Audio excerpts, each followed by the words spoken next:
Hey, what's up, everybody? This is John with Let's Talk Freedom. So, there's an article that had been floating around. Let me look at it. I think this is sent through collected via email. This was around 2002, and it's called Blacks Don't Read.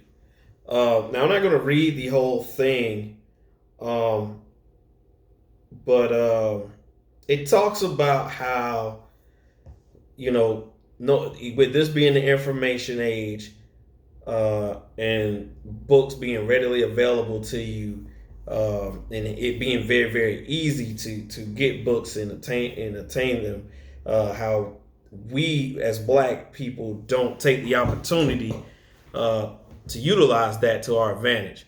Um,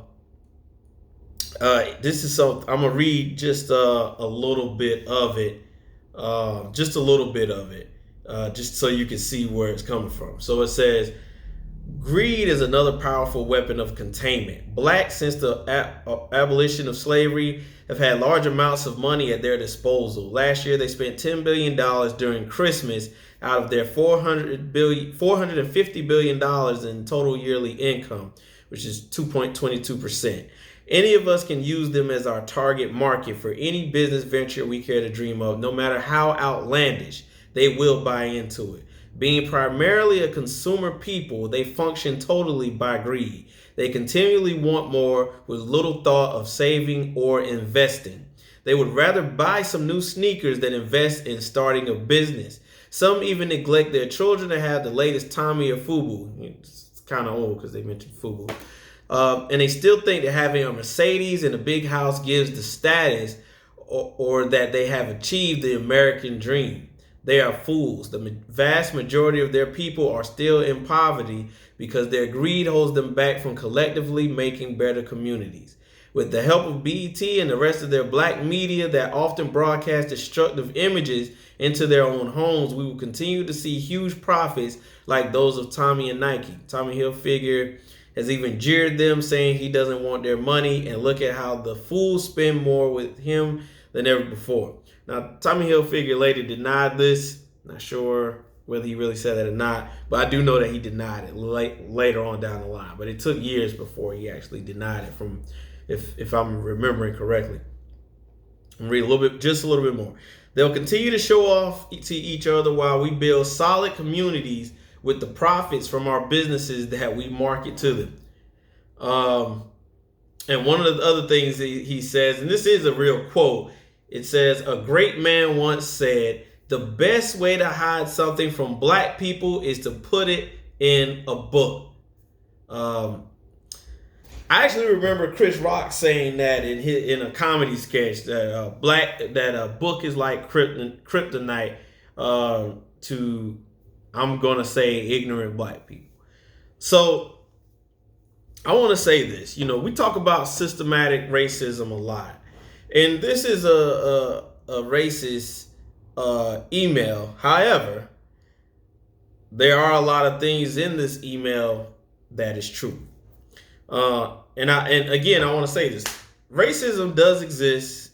There are things in place that stand in our way for achieving success and being the best people that we can possibly be. But ultimately, what stands in our way, and I learned this about myself because I used to make excuses for why I wasn't achieving educational success, or I wasn't achieving success at my job, why I was still living in the hood, all this. I blame everybody but myself. And I realized that the ultimate thing that stands in the way of us getting to success is you, me. We stand in our way. Reading honestly leads you to freedom, people.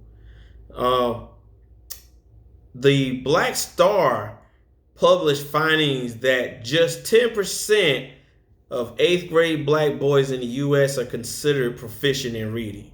In urban areas like Chicago and Detroit, that number was even lower.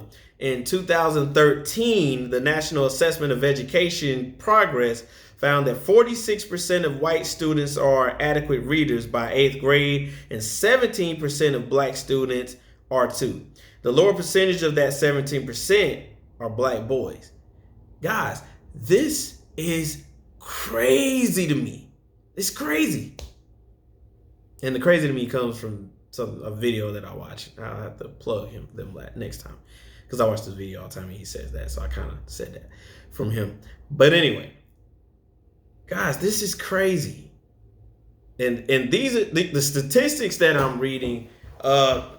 They're not from 2019, but they are fairly close to being current, because a lot of these come from between 2013 to 2017.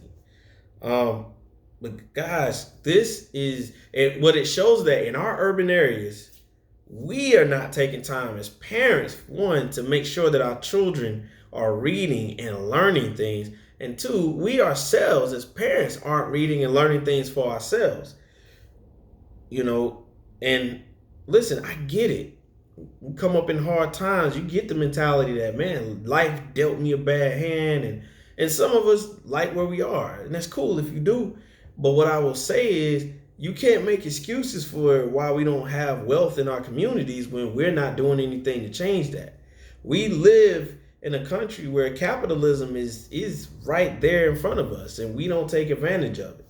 We often don't take advantage of it. And the reason we don't take advantage of it is because we don't know how. And a lot of the reason that we don't know how is because we don't read. Now, while it is true that black boys often arrive in kindergarten classrooms with inherent, this is from another article, while it is true that black boys often arrive in kindergarten classrooms with inherent disadvantages, which I believe is true, they continue to experience a behind the eight ball mentality as their school careers progress. See, now this also says that 80% of all special education students are black or Hispanic males. Black or Hispanic males. Now, I truly believe that there's an issue in our educational system that places us behind that does place us behind the eight ball. Now, it says we enter kindergarten with inherent disadvantages, but the thing that keeps us behind that eight ball is that there's nothing done to get us up to par.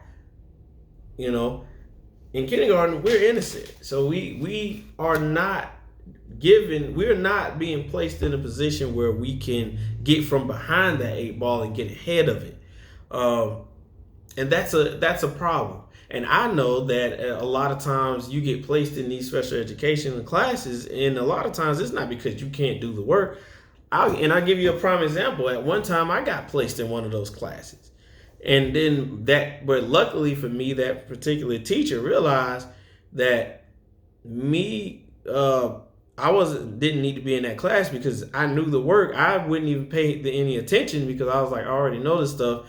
So I would take my test and then I would go to sleep. So when he was teaching, I would sleep in his class or I would joke around and get in trouble. And he gave me his own little test and told the principal that I shouldn't be in that class. You know, but that just goes to show you that there are probably a lot of other people like me who don't even need to be in that class. But there are a lot who are in that class for a reason, because we haven't done our jobs. But the thing is, my mother, who is probably was the strongest, because she's no longer here now, but the strongest black woman I knew. My mother was very educated. We grew up in the slums, man. We grew up in the hood, but guess what? If I wanted to ask my mom what a word meant, if me or my brother or my sister asked my mom what a word meant, her reply would be, look it up, come back, and tell me what the word means. And that made me learn things. So even though I grew up in the hood and I did a lot of crazy things that could land me in trouble, my mom made sure that I read. She pushed me to read. And I didn't like reading. But I do now because she instilled that in me when I was younger. You know, here's something else. Schools with the majority black students also tend to have lower amounts of teachers who are certified in their degree areas. A U.S. Department of Education report found that in schools with at least 50% black students, only 48% were certified in the subject compared to 65% in majority white schools. In English, the numbers were 59% for majority black schools and 68% for majority of white schools. And in science, they were 57% for majority of black schools and 73% in majority of white schools. That is an issue because when teachers are certified in these areas, they're better equipped to handle kids that aren't learning, that are behind the eight ball. But again, am I going to tell you that that should stop you from being able to be successful and get ahead? Absolutely not. Because it is our job as parents to make sure that our children are reading and that they know what they're reading. Now, in my last video, I talked about parents taking more accountability. And I was talking in reference to black on black crime, us killing each other. And I got a comment from someone who said that because I don't have children of my own, that I don't deserve to comment on it. And I shouldn't be talking about what other parents need to be doing.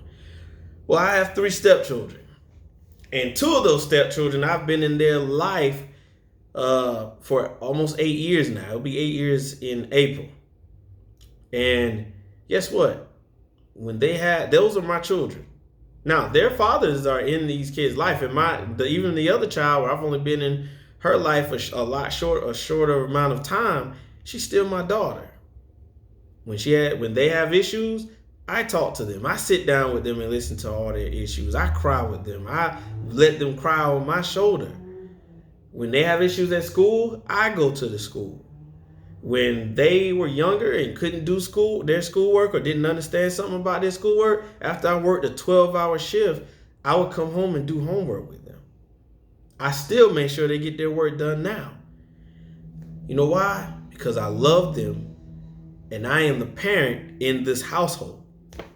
And now, again, their fathers are in their life. And guess what? We are a family together. We all pitch in to help raise these children. That's what we're supposed to do. It takes a village. It truly takes a village to raise these children, especially when it comes to raising them in the right way. That article I read earlier where it was talking about how we tend to put so much in, again, we put so much into buying the nice shoes, having a nice car that we can't afford, and buying houses that we can't afford, and considering that to be the American dream rather than teaching our children about wealth and investing and making sure that we do better than our parents did so we can make it better for our children and they can do better than we did so they can make it better for their children and further down the generations that they own something. It's about legacy. But none of that won't matter if we ourselves don't read and we don't teach our children to read. Reading, that it's a cliche saying, but reading is fundamental. Reading opens the door. It's the gateway to everything else. You don't know what you're reading and you won't be able to understand everything else. You won't understand about how business works. You won't understand about how you can start your own business with little money. You won't know these things. You won't know all the things that's available to you if you don't read. And again, this is the information age. All the things that we want to read is right there for us. We can go get it. So I challenge you, parents. I challenge you, children. Go get it. Go get your freedom. Open a book and go get your freedom. That's all. That's it. Till next time. Peace.